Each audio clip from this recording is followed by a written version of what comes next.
How dare he not think about me? Give him something to think about. Right.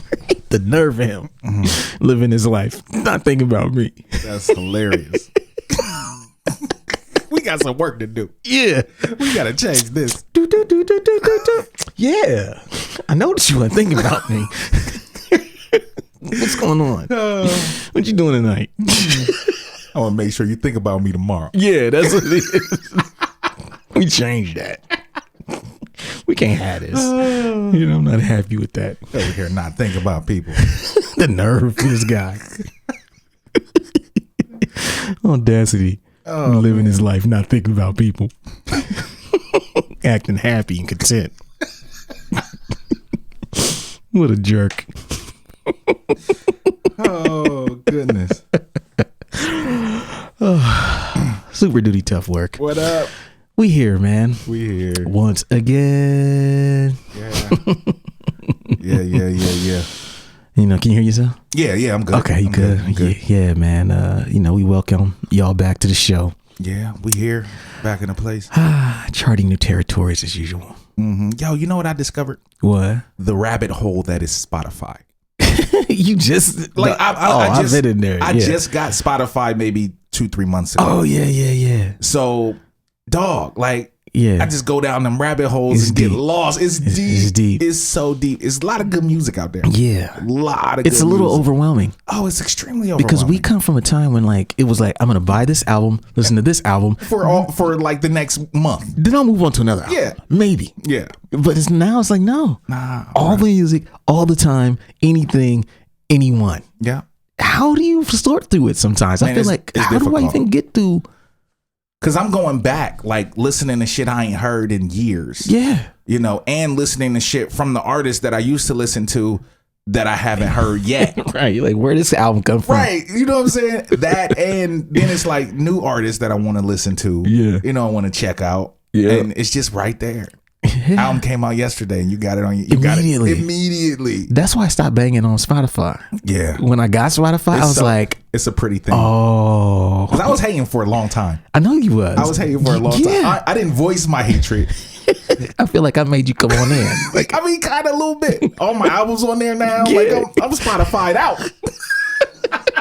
This motherfucker over here, he done switched up your whole shit. Yeah, man. Hey, can't beat him, join him, bro. Yeah, it's a beautiful place to be, man. Yeah, it's a beautiful thing. Yeah, it's a crazy invention, and you really think about how progressive it is in terms of it being tied to your phone. Right. Like, that's the part where it's like, oh, because I had it for my desktop first, and I wasn't really using my phone that much. And then when I started fucking with it on the phone, I'm like, oh, this is where it is. So I ain't got to bring none of this shit in the car that I'm used to bringing. Exactly. I just hop in the car and this motherfucker just load up. Yeah. The Bluetooth gets detected by the stereo and it just comes on to the last song I was playing. And it doesn't take up any memory. Yeah. You got every album in history. Yeah. And it takes up no memory. Dog, I was listening to fucking Miles Davis the other day. Like an album from fucking 60, 67, just because I could. Bro, I've been listening to David Axelrod for 4 days straight.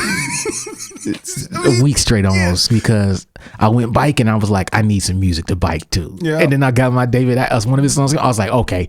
Went through his whole catalog, made the bomb ass David Axelrod playlist. Yeah, man. Now I exercise that shit, wake up to that shit. Yeah, it's only through Spotify could that be possible. It's a beautiful thing. Yeah. It is a beautiful. I was hating for a long time. We in an age range where we supposed to hate initially. Yeah, I think so. But it's okay. No one hate the new shit. Yeah, we always supposed to hate the new late shit. adopters. Right.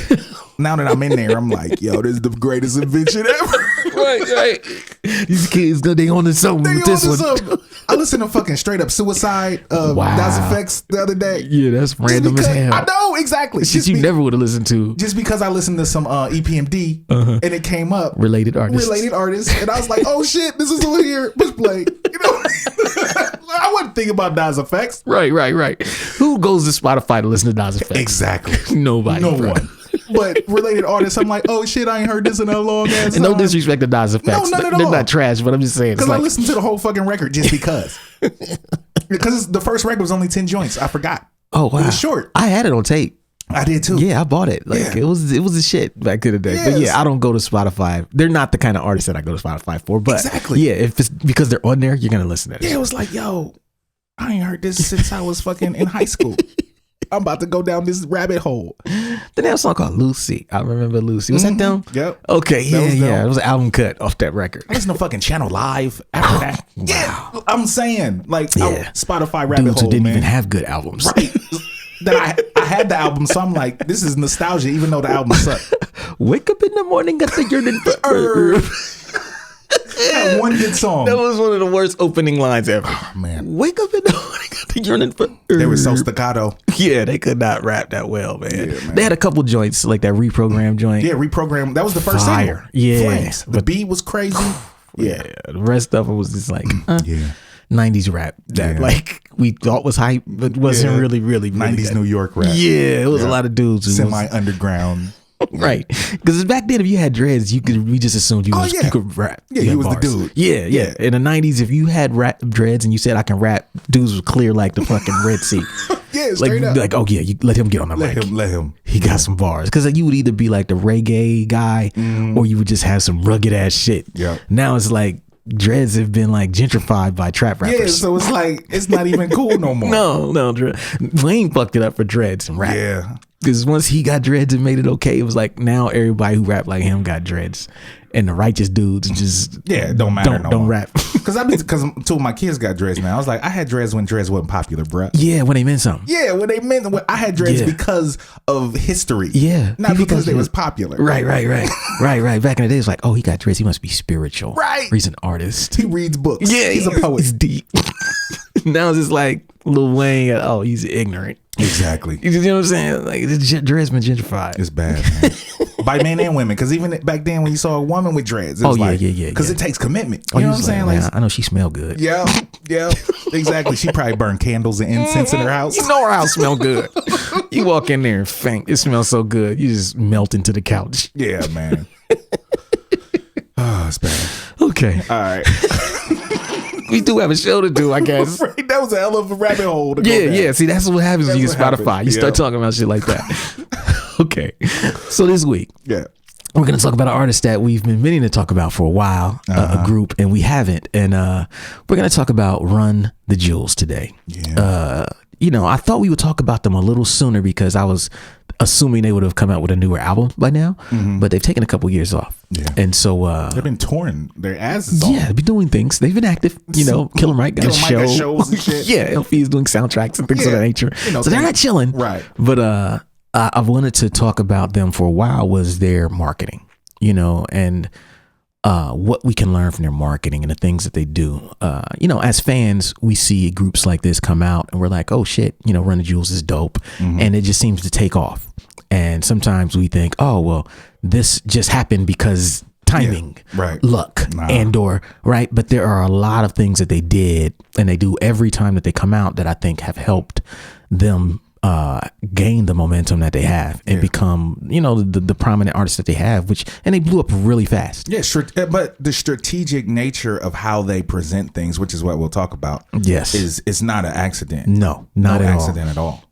And so we're going to talk about, the brilliant marketing of Run the Jewels. So if you're a Run the Jewels fan, this episode, should hit you differently. If you're just an artist and you're thinking, how can I market my music better? How can I make more of an impact when I drop my records?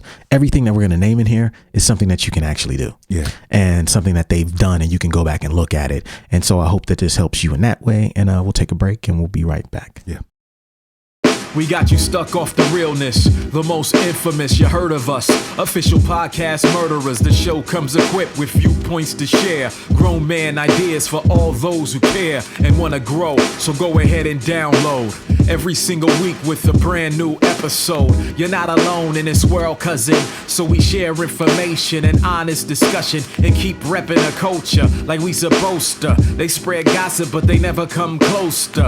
I can hear it inside their tone. They talk about the industry but never left their home. You get laced up with bullet points and such, plus empowering topics that they never would touch. You can put your whole network against a team, but Super Duty Tough Work's the MVP. Most valuable podcast on MP3. Priceless info, but all of it's free. So take these words home and think them through. Super Duty Tough Work is coming at you. You are now listening to Super Duty Tough Work with your host, Blueprint,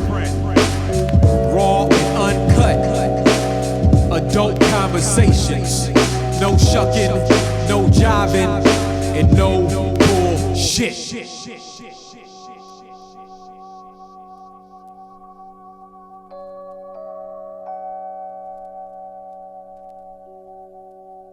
All right, folks, we're back. Yeah. Those guys, the most infamous podcast on planet Earth. Yes, sir. And beyond. Mm-hmm. Mars, Venus, Jupiter, Neptune, what up? Pluto, get at us. Pluto ain't a planet no more. This is bullshit. I know it, ain't it?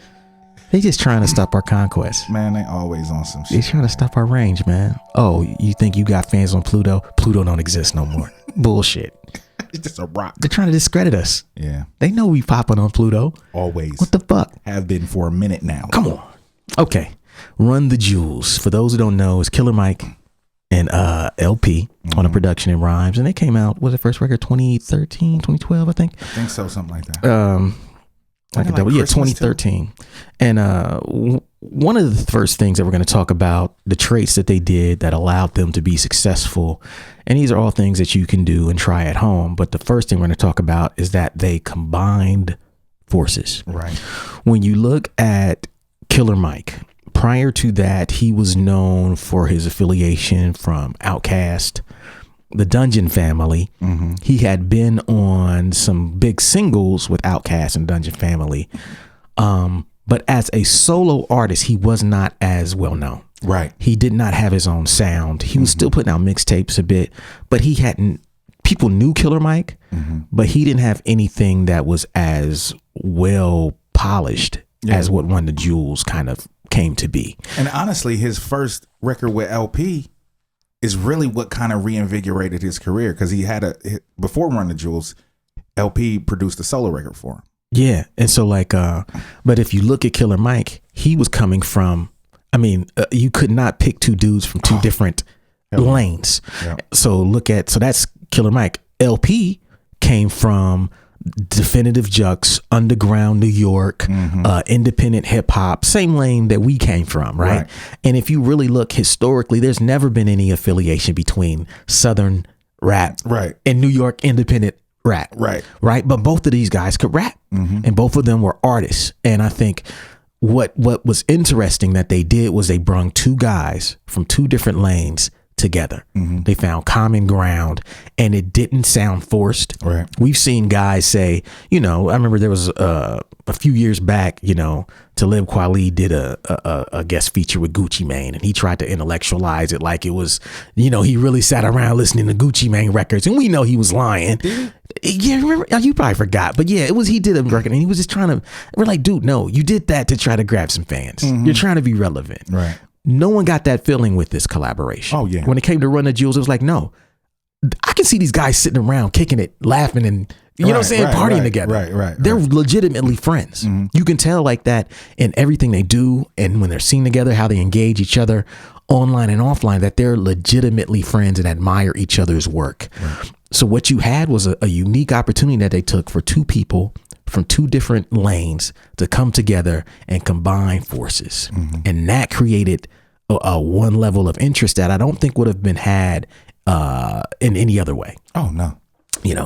So that's like the first thing they did. How does that impact them? Well, for you as an artist, there are people you work with, and there are people who you are loosely affiliated with who you may not know. Right. Who, if you were to say, I'm doing a record with such and such, people be like, what? Oh, shit. You doing a record with him? You doing a record with her? That's dope. I'm looking forward to that. As artists, we have to think sometimes that, we can keep giving people the same thing. But sometimes a change is good to keep people engaged, especially when it comes to making our albums. Because when Run the Jewels was announced, no one knew what it was going to sound like. Oh, no. And what we had in our heads probably was nothing like what it actually did sound like. No. It came out being this super energetic, high pace, like almost angry, like confrontational, dope music. You know what I mean? Very abrasive. Yeah. And that wasn't what necessarily people were thinking it was going to be. And some people were like, man, I wonder if Killer Mike is going to sound good over. Yes, he does. very much so. Yeah, because LP is a great producer, and he's always been a great producer. And I think that the opportunity that they saw and that they found in combining forces was a big part of their success. Yeah, I mean, we've done it in our careers. Yeah, you know, you and RJ. Yep. Me and Blockhead. Yep. You know, like just doing projects. You me and you. Yeah, I mean us. Yeah. Yeah. Like we've done it throughout our careers because it's fun to make music with your friends. Yes. Like it's not as much pressure, and when it comes out dope, it comes out dope. Yes. You know, but it's fun to make music with your friends. So it's like, hey, you rap, I make beats. Yeah. Or you know, we both rap. Like let's do something and see how it sounds. Yes. You know, like yes. that's the best shit, and sometimes it turns out to be a multi-million-dollar idea. Right. And if you look at this premise, this is the same premise that a lot of Hollywood movies are written on. Mm-hmm. Look at Lethal Weapon, right? Danny Glover and Mel Gibson. Mm-hmm. Look at 48 Hours, right. Nick Nolte, Eddie Murphy. Right. Run the Jewels is just something else in that lane. Yeah, it is. Right? Like where you have these two things, you're like, how is this going to work out? Mm-hmm. You know, instead of it being a film, it's an album. Right. But you do have these two personalities that would seem to be conflicting. Right. You put them in the same room together and they actually love each other and it creates some shit that you never would have saw. Exactly. And so that's the number one thing, combining forces. Yeah. Number two, and this is one that we could probably do a whole episode about, but we'll just save it for one point. We definitely could do an episode about it. That Run the Jewels, that made them successful in their marketing was strong branding. Everybody knows the symbol. Everybody knows the symbol, right? So Run the Jewels, for those who study hip hop long enough and understand New York hip hop, it's actually like a verb. You know what I'm saying? Yeah. It's what someone tells you right before they rob you. Run that shit. Run that shit. Run the jewels. Right. And so it was always a slang, term like that. They turned it into their group name, right? But what did that mean? That meant that now your logo was not just a symbol, it's a symbol of an action. Right. It's something that now people can actually do with the chain, with the fucking, you know what I'm saying? Yeah. With the gun symbols. Like, yeah, give me that. It speaks to their whole approach to music, how they kind of storm the industry. Some people say, oh yeah, it's just a logo. But no, the logo and the name trickle down into every single strategy that they employed as a group. You know, you look at their merch, how they have so many people buying different types of merch with the symbols on it, and they can run this out any number of ways.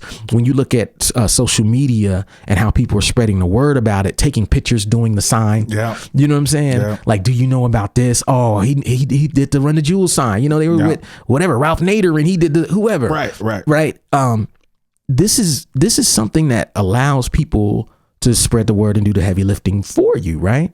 The branding behind what they do, to me, is just such a ill master class and what a lot of artists should do. And also it speaks to the limitations of just having a rap name. Right. You got a rap name. Right. I've got a rap name. Yeah. They have some symbolism shit. Yeah, it's a completely different thing. It's a completely different thing. They are a thing. Right. They are an idea. It's the difference between putting out a record under the name George Clinton or putting out a record under the name Funkadelic. Very different. One is your name, one is an idea. Right. If you have the opportunity to make your band name an idea, it will live longer than your personal name ever will. Yeah. It will not die. MF Doom is no different than this. The Mask is his branding. It's his idea. Yeah. Doom is not this. He's not like us anymore. Nah. He's a whole nother level. He'll never age. Never. Because the Mask is what people are supporting. That's MF Doom. Yeah. Most fans of Doom have no clue what he looks like. Right. Even though, we know what he looks like because of the Zev Love stuff. And they don't even care. They don't care. Because they are supporting the idea.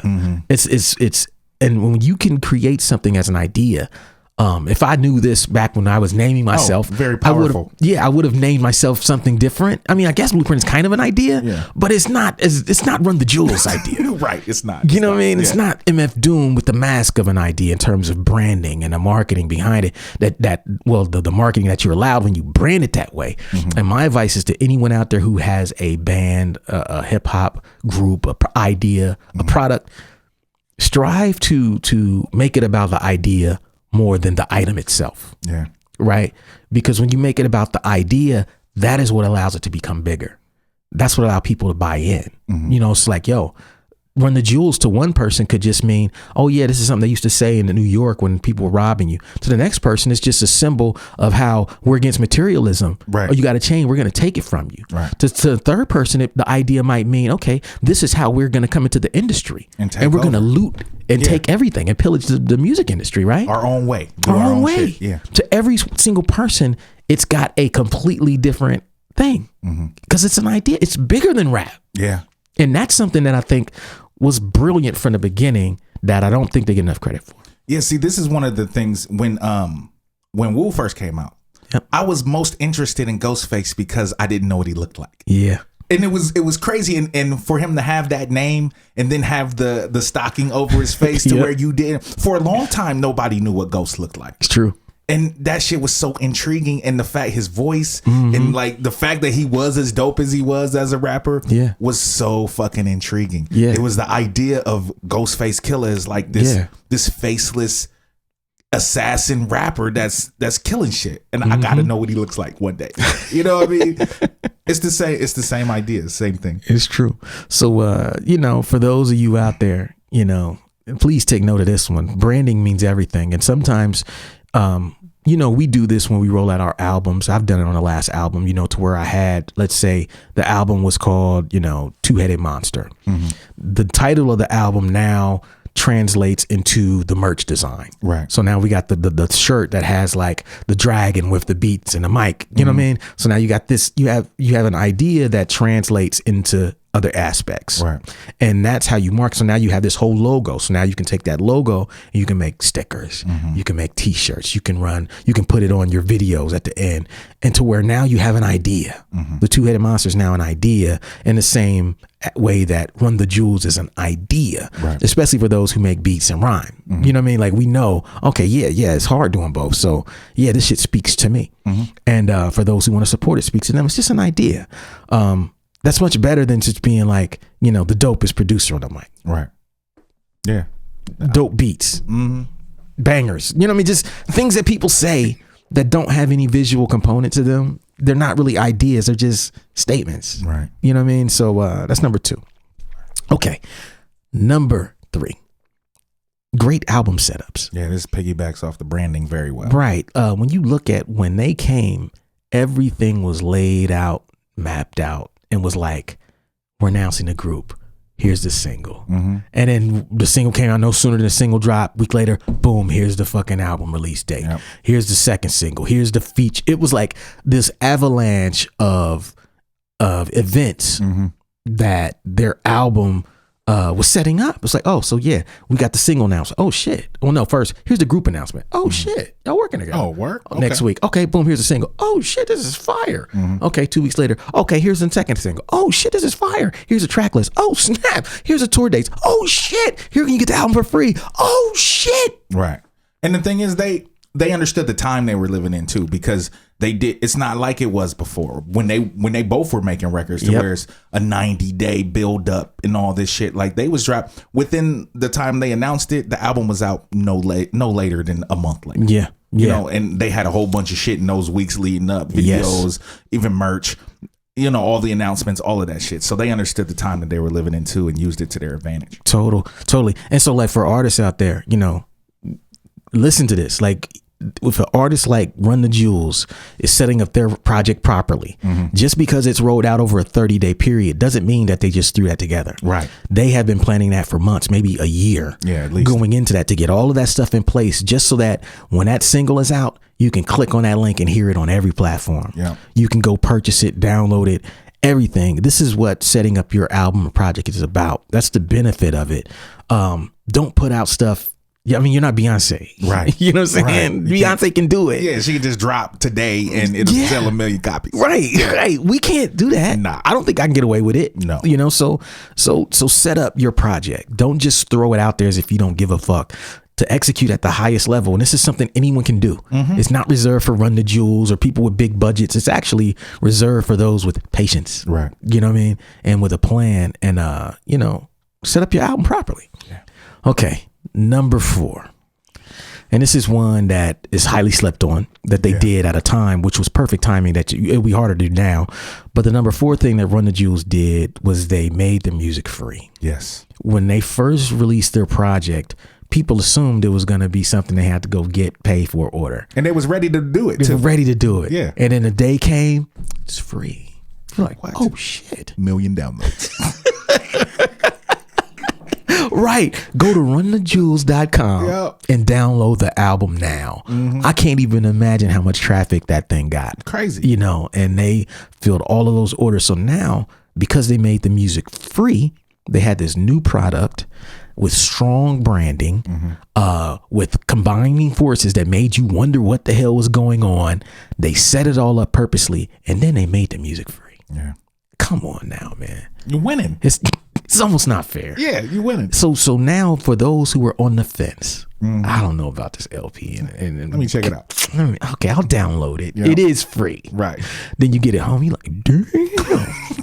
Now I got to buy a shirt because I feel bad because I ain't pay for it. Yeah. Now I got to buy a shirt and a hat. Oh, they got a tour date coming up here soon? Yeah. Yeah, I'm going to get the shirt. Yeah. And I can rock it then. I need to let people know this is what it is. Yeah. Yeah, I'm going to support. Yeah.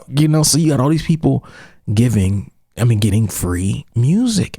And the free music starts a word of mouth on its own.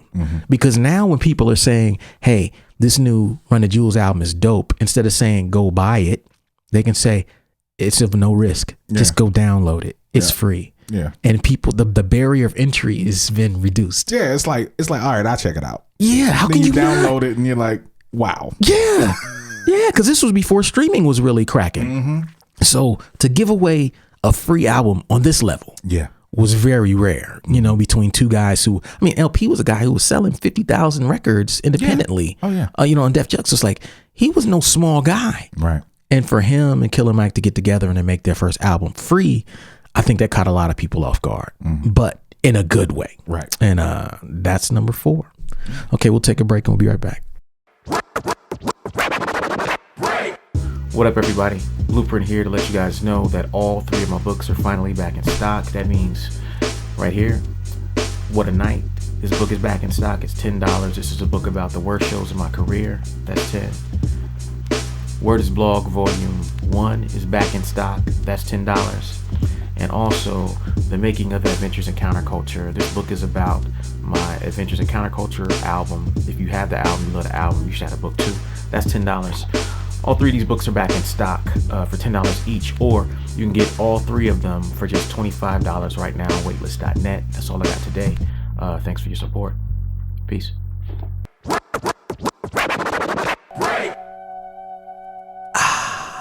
Back in the building. Those guys. Yeah.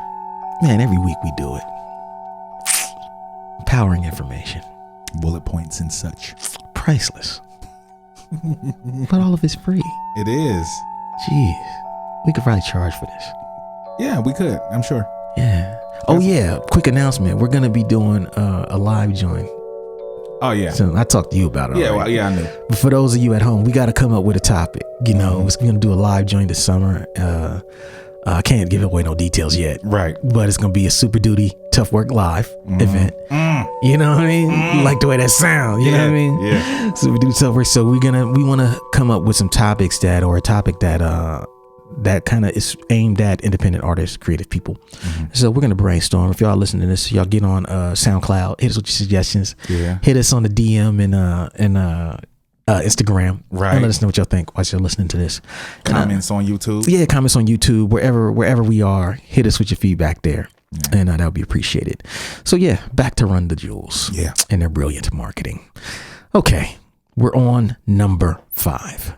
And number 5 is something that is also vastly underrated that they did.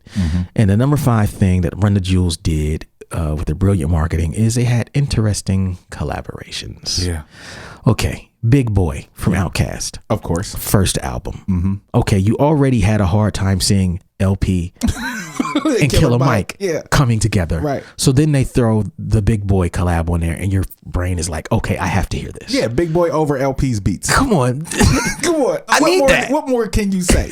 What more do you have to say? I need that, right. man. I need that in my life. Okay. Zach De La Roca. Of course. over LP production. Just him alone. Yeah. Over LP production would bring you there. But along with Killer Mike. Come on, man. The Revolution. Oh, Yeah. Come on.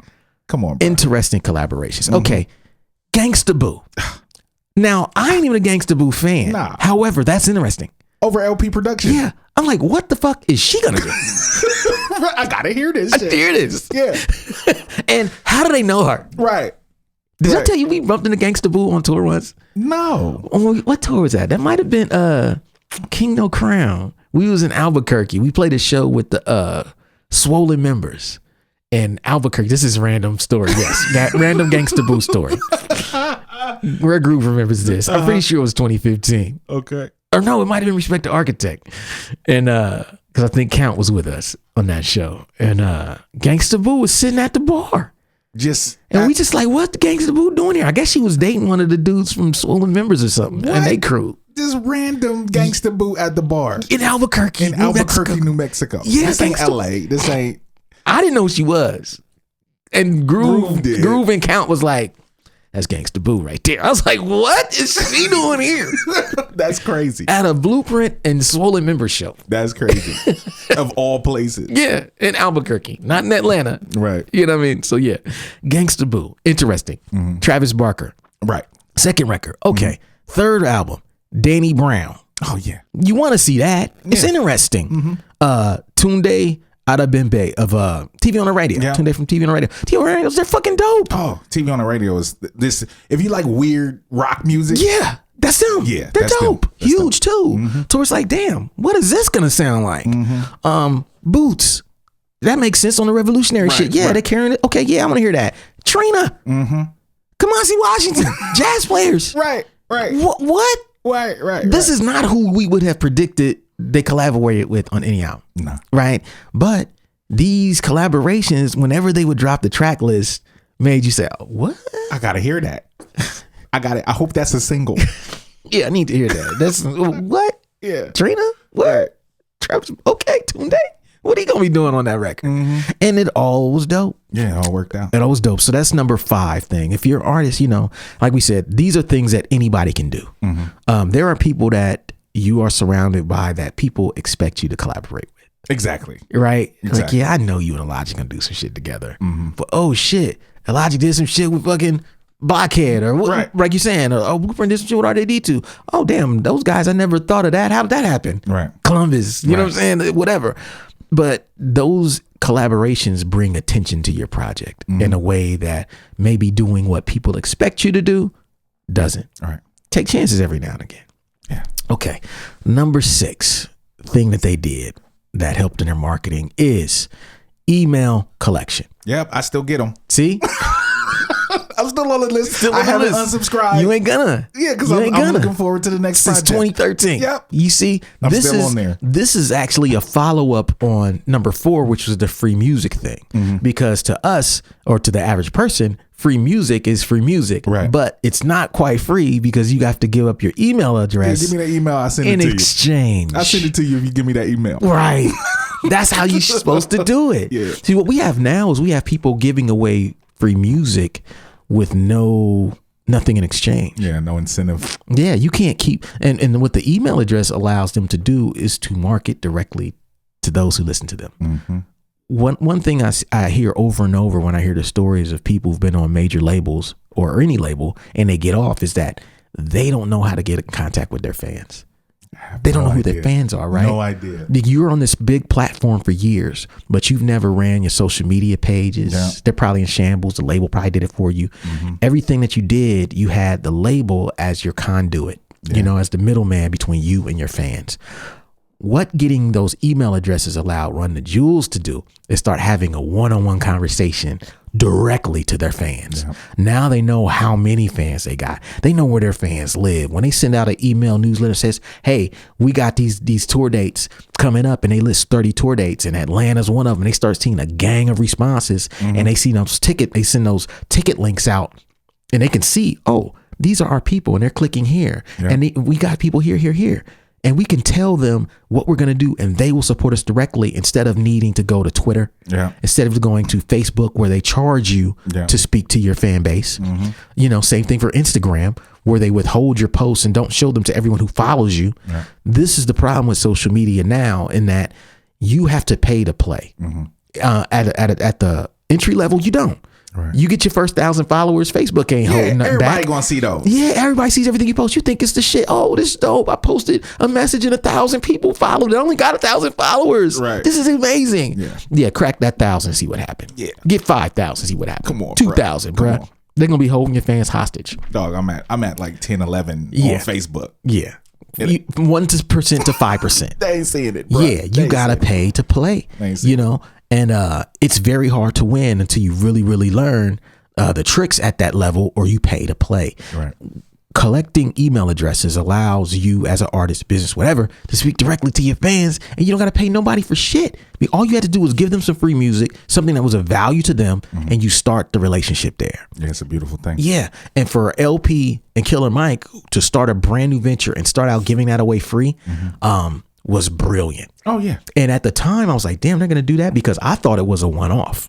At the time I thought, well, I think everybody did. Yes. I think that's why they was like, oh, they giving it away for free, it must be the only one it must be a a side hustle, side project that they just throwing out there. I thought that would be why they wouldn't. I was like, well, they can't get us away because it's the only one. Right. But then when we saw how fast they came back, I was like, oh, this is planned. They're monetizing after that. Yeah. The first was just to get you aware of it. Yeah. And then after that, they make the money, on the back end. Yeah, because they couldn't have, it seems like they had to at least have the first album done and be working on the second one. Totally. With how fast it came out. Yes. And they did a full tour on the first one. Yeah. So yeah, they was 2013 for the first album, 2014 for the follow-up. Yep. A year. It's hard to do that. I've done it, but I'm solo. Yeah. You know what I'm saying? Right. And it's still hard once you do a full tour to come back and finish a record if you haven't started it. And so we, like you're saying, they had that planned. Yeah. They knew their second one was coming out a year later, which is why they felt comfortable giving it away in exchange for email. And now imagine how many email addresses that they have from that first campaign. Crazy. At least probably 100,000, maybe more, 200,000 people downloaded it. Even if you have 200,000 followers on social media, you can't have a direct conversation with that many people. Oh, no. Unless, not at all. Yeah. So email collection is very important. Anybody can do it. Even if you only have 100 people on your email list, it's worth it. Oh yeah. It's very much worth it. And that's what some people don't get. They think, oh, I just need more people to start. No. Start having that conversation early and often with your supporters by starting your email collection early. Yeah, because you need to be able to connect with them. Because the whole thing about fans is that they want to connect with you as personal as they can get. Yes. Even though they know they can't touch you. But I mean, it's a surprise sometimes to fans that we are actually the ones that are responding on our social media pages. Yes. The fact that we will take the time out and actually respond to their email if they send us an email on our website or send us a message on our Facebook page. Like that means a lot, you know, because fans really do want to be in touch with the people that they admire. Yeah. And another thing that email allows you to do, it allows you to stay connected to an artist without having to check social media. Exactly. Right. If I'm on Run the Jewels email list, I don't got to follow LP on Twitter, right, or Instagram unless I really want to, right. Because I have a direct connection now. Mm-hmm. All I want to follow him for is to get the shit that he's emailing me about anyway.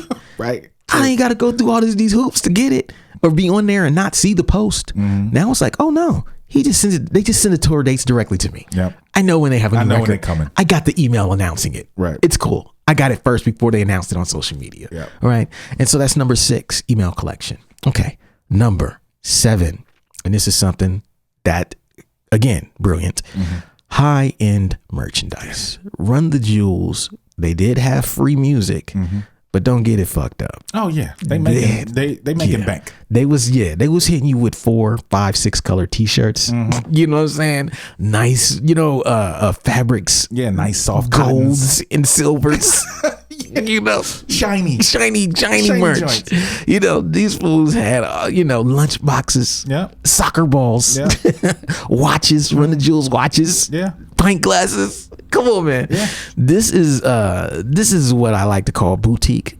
style merch. Yeah. You know, a lot of people take a normal approach to merch, which is, you know, regular t-shirt, one color print, screen printing, nothing really nice, something that everybody can rock, but they don't do anything extra with it. Run the Jewels from the beginning took a boutique approach to merch, because once they took that boutique approach by doing nicer things, they could charge more. Yeah. And the fact that their music was free, fans don't mind getting something tangible, because most people listen to their music like we were talking to on their phones, you know, in digital means. So when you have something, they want something that connects them to you. They would much rather have a t-shirt than a physical CD or have a watch or have a hat. Yeah. So they plan this shit from the jump. And they weren't just releasing free music with nowhere to go. Right. Like what we see now, and what I've seen many artists make the mistake of, they release free music, but where are you directing people to go after they like the music? Right.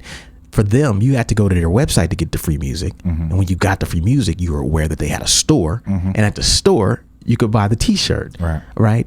They were sending you to a specific place to try to capitalize on you hopefully liking the music and wanting to support them. A lot of times we just give away free music and we don't send nobody nowhere. This is true. We don't say, okay, at the end of this free music is is merch. Yeah, this is spread. Merch. This baller ass spread over here. Which is what I really need you to get up on. Right. You know, you see the spread. This is some fly shit. You know, it got all this just laid out. Look at the merch tape. You know what I mean? This is for you. You know what I mean? Support this shit. We don't send them nowhere. You know what I mean? Other than, I gave them some free music and that's it. And I hope that they're fans. Yeah, gave them some free music and a card inside the CD. Hopefully they'll go to my website. Right, hopefully. Yeah. Whereas they controlled the whole experience. They knew where they were going to send you. They knew they were going to get your email address. And they knew that all they had to do was just take a boutique high-end approach to merch, and they could probably make back on merch what they didn't make on the record sales. Oh, and much more. Yeah, because your price points are so high. You're selling t-shirts for $30, $40, hoodies for $50. You know what I mean? It's very smart. You know what I mean? 5 CDs worth, basically. in one purchase. One purchase. Plus, you're probably going to buy tickets to the show because they announced they're going to the tour. This is all mapped out at the same time. Yeah. And so that's number 7. Okay, we'll take a break and we'll be right back. What's up, everybody? The deal we're running today on weightless.net is the 2-Headed Monster CD plus 2-Headed Monster t-shirt for just $20 total. That's the t-shirt and the CD for $20 total. The t-shirt we have in every size. That's small, medium, large, extra large, and 2XL. Every single size, men's sizes, we ship internationally. So you can get the CD and the t-shirt, or I should say CD and the t-shirt for just $20 on weightless.net. Go there right now and support the movement. Thank you. Peace.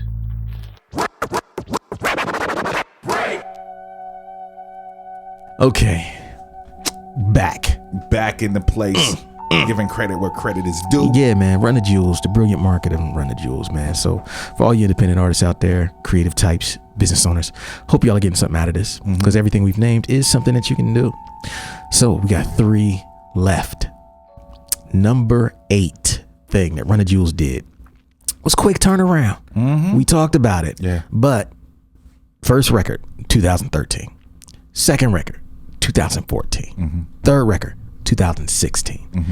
After each of these records, they were doing full tours. Oh, yeah. And like you're saying, you can't drop your debut record one year and have your follow-up just a year later unless you just kept doing music. Yeah, you just planned on it. Yeah, you planned it from the beginning. And that quick turnaround played a big role in their success because it created momentum. Especially in today's world where everybody's addicted to their timeline. Yeah. Like, what's next? Right. And people probably, it caught people off guard. Because they wasn't ready for that. I was like, wait a minute. Did it just drop?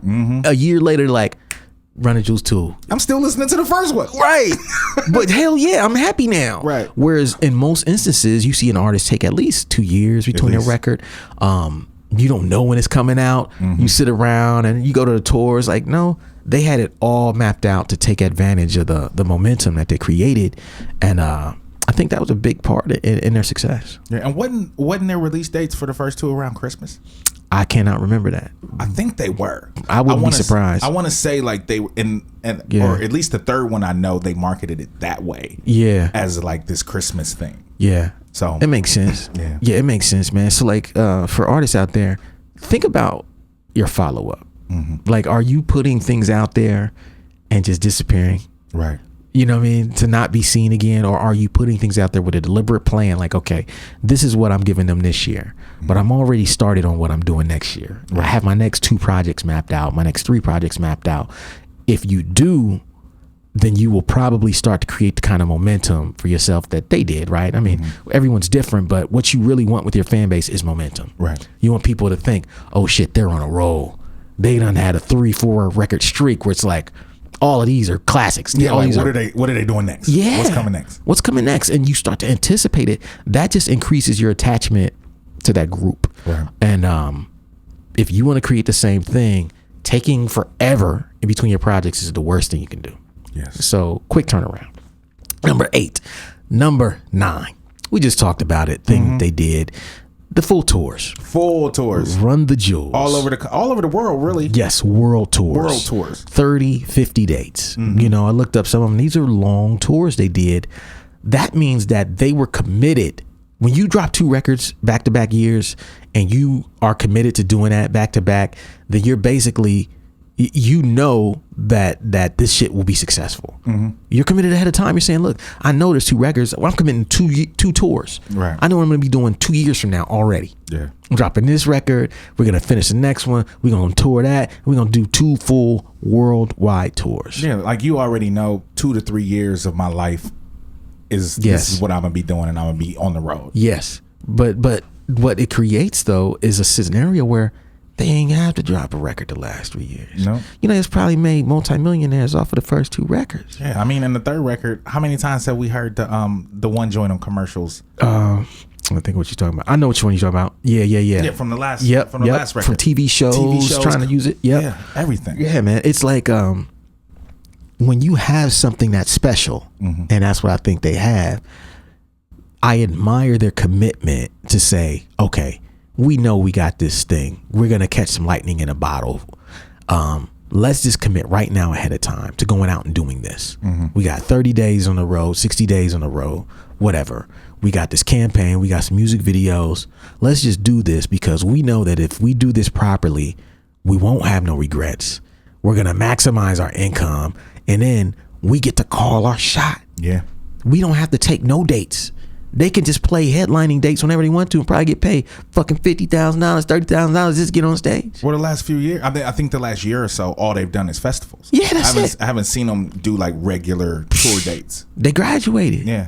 That's where you want to be.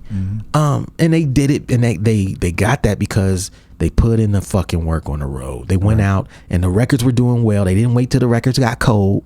They went out immediately, took the tours everywhere, and they killed the live show. And they sold more merch, made more fans. And now, you know, that shit is a part of your marketing. Touring is not just a money grab. Right. You know what I mean? It's part of the marketing. It's part of the marketing of the record, because now people in those cities that you're going to get to say, okay, now that I've experienced the record on record, I get to go experience it live. Yeah. And then when you kill it live, it's like it's a full circle experience. Yeah. Brand new word of mouth. Yeah. Because the record came out, they were talking about it. You know, a tour date announced, they're talking about it. Love the show, talking about it again. What else gives you that kind of word of mouth among people? Touring does. That's why it's so important. Okay. Last joint. And the most important. Yes. Without this one, none of the others are possible. Right. Because it's not just plug and play. No, it's not just math. No, it's not. The 10th thing that Run the Jewels did was have great music. I think you should say that again. Have great music. Yeah. Geez, guys, I don't know how else to say this. You know, you can have all the bells and whistles you want. Garbage in, garbage out. Real talk. Yeah. Real talk. Garbage in, garbage out. Yeah. You can't polish up a turd. Nah. As they say. You know what I mean? Lipstick on a pig. Yeah. Just because you put whipped cream on shit don't make it a chocolate sundae.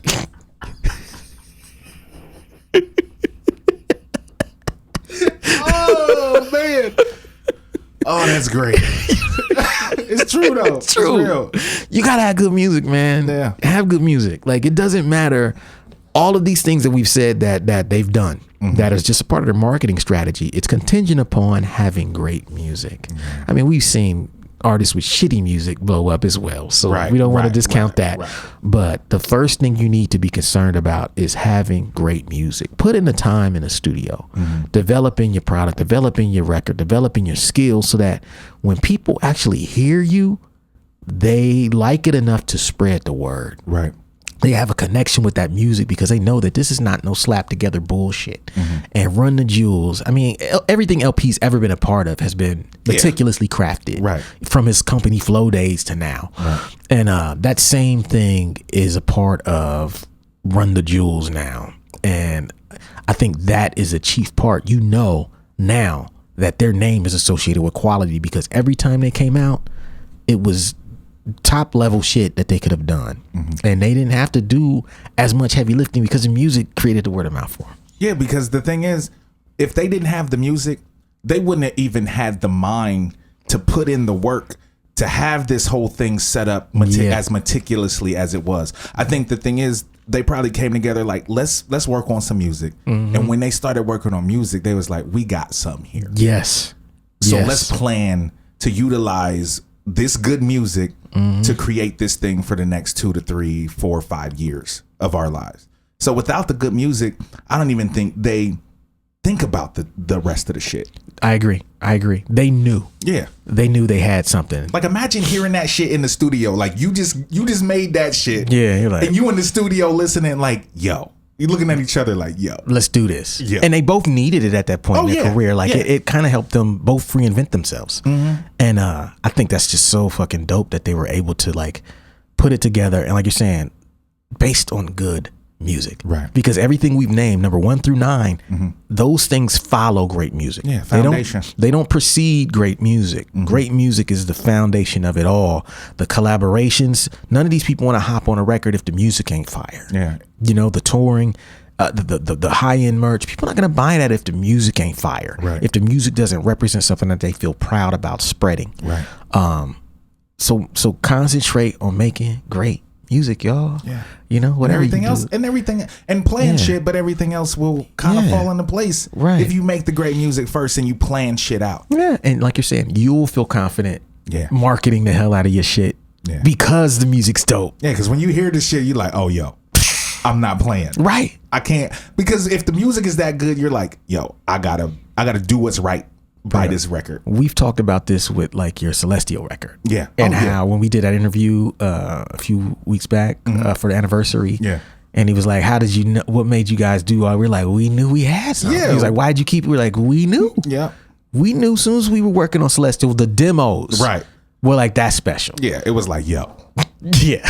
We got to throw everything at this when time comes. Yeah. We doing something special with this. And I remember us throwing every dime we literally had at that record. Yeah, we did. From the radio, we did radio promo, we did distribution, all of that. We did end cap retail, and we did traditional publicity. Yeah. We had never spent that much on a record, and hadn't since, like because we were like, we believe in this album. Right, yo, you know, you were on all kind of tours. Anytime we could get you on tour, we got you on tour. Yeah, because we believed in the music, and it started there, and that galvanized everyone in the crew around it. And I think that's what Run the Jewels saw. Like you're saying, they got in there, they start creating shit, and they're like, oh, word, we got one. We got something. We got something special. Yeah. So that's it for this week, man. Yeah, man. I'm gonna read them back. This is about the marketing brilliance of Run the Jewels, and this is a long overdue one, but these are the 10 things that they did that you should be doing. Number 1, combined forces. Number 2, strong branding. Number 3, great album setups. Number 4, free music. Number 5, interesting collaborations. Number 6, email collection. Number 7, high-end merch. Number 8, quick turnaround. Number 9, full tours. And number 10, great music. Word. Yeah. So hope y'all got something out of this, and see y'all next week. Peace. Peace. Thank you for listening to Super Duty Tough Work. Subscribe to the podcast on iTunes. Follow the podcast on SoundCloud. Peace. Shoot, I got styles already that's more complex that nobody know about. I mean, super duty tough work.